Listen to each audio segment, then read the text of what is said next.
This is Nikki, and I love homemade pizza, but the thought of a time-consuming recipe with yeast in it? No thanks. So I found a shortcut, a super easy yeast-free pizza dough recipe. Here's how you make it.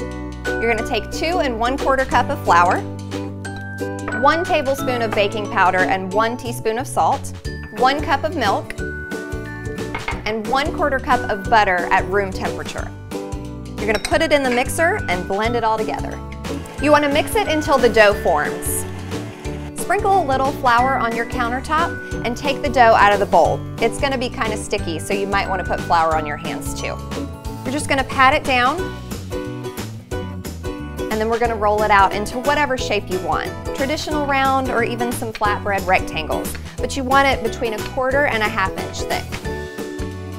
And the dough's ready. Just put it in a pan, top with some sauce and cheese, whatever toppings you like, and then pop it in the oven at 450 degrees for about 10 to 12 minutes. And there you have it, fresh pizza homemade from scratch with a fast delivery time. For more tips, tricks, and creative kitchen ideas, visit forksandflowers.com.